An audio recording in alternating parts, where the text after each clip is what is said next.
Hello and welcome back to my channel. So I'm Michaela Carpenter. I'm a nutrition and life coach, and I specialize in helping people overcome restrictive dieting and emotional eating through healing their relationship with food. So on today's video, I'm going to be going over how to build your confidence and 5 steps. And to really just stop letting your emotions stop you from doing this. The first step is to believe that you can have confidence. So if we come in not believing that we can have confidence or that it is something we can build, we'll find ourselves really struggling to build that confidence and to even start taking action to build the confidence, because if we don't believe it, why would we even be bothering? So this is a really important first step, is to really just start believing it. So if you're watching this video and you don't really believe that you can have confidence or build your confidence, it's important to really address these thoughts and ask yourself, why not? Like, why can I not have build confidence?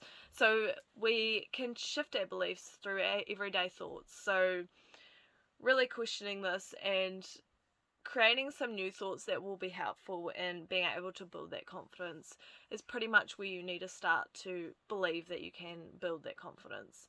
So also it's important to recognize that our past does not define us. So if we're looking at our past and be like, well, I haven't been confident in these situations, it's important to tell ourselves, well, actually that was the past. Like, I can decide to start taking action and to start building my confidence from now on if I want to, if I choose to.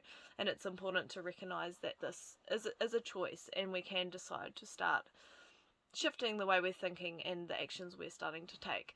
So that is step 1 to building your confidence. Second step is to question why we do not feel confident already. Like, what is on our mind when we think about why we are not confident. So oftentimes it will be something to do with your past experiences where things didn't go to plan. Maybe you felt embarrassed or tripped up in some way in a certain thing where you were hoping to feel confident and to go in confident. It's important to recognize that these are the past, and from this point really asking ourselves, okay, that happened, why am I letting that stop me now? Like, what is it that I really am afraid of happening or not happening? So the third step is to think about the things that really bring you joy and you feel really good about. So it's important when building confidence, and I think in life in general, to be making sure we're doing things or working towards things that feel aligned and make us feel really good.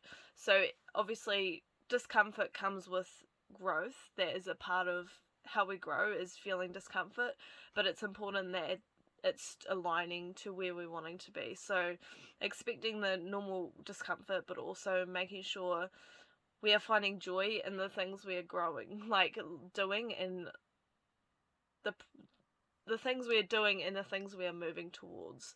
So this can really help in building our confidence, because we can kind of push past some of that discomfort a bit better when we are working towards something that really makes us feel good. And this can be really powerful, and just really enjoying the process of working towards the things we enjoy. It can just almost blur out those sorts of some of those discomforts sometimes, and we can kind of push those fears aside and just be like, okay, that is a scary thing, but I really want this and I really love doing this, or whatever it is, and we can kind of push past those fears and discomforts to really keep going towards the things we love. And this in itself is really building your confidence. You could also ask yourself, when I was feeling confident in the past in certain situations, what thoughts were coming up for me in those moments. Those thoughts are the thoughts that are going to be able to kind of keep you moving forward and can be really powerful in pushing past those discomforts and showing you what thoughts were obviously helpful in allowing you to keep going and feel confident in what you're doing. Now, also asking yourself how you can use these thoughts in future situations such as building your confidence. Fourth step is to stop letting your inferiority complex hold you back. So what this means, I'm not going to say it again, but what this means is an idea where you really just believe that you are not good enough, and this really is stemming from a fear of it's a comparison issue, a comparison thing, as well as is stemming from fears of judgment from others and really just being very judgmental of yourself. So it's that kind of belief that you're not good enough, you're never going to be as good as compared to some other person. So these obviously are coming from your beliefs and the things that you're believing about yourself.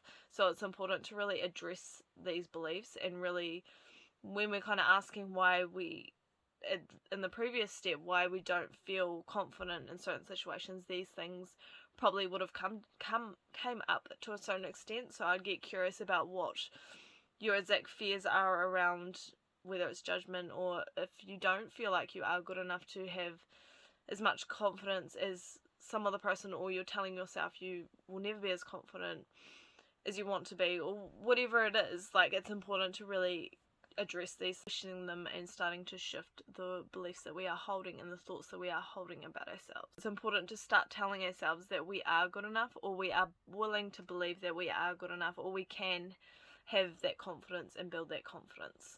I have also written a blog post on how to stop worrying about what other people think about you, so I will leave that linked below as well if you want to have a read of that. So the last step I have for you is to ask yourself, in different situations especially, what would the confident version of yourself do? So if you think about how you want to be, the confidence you would like to have, in whatever situation you're in, ask yourself, what would that person do in this situation?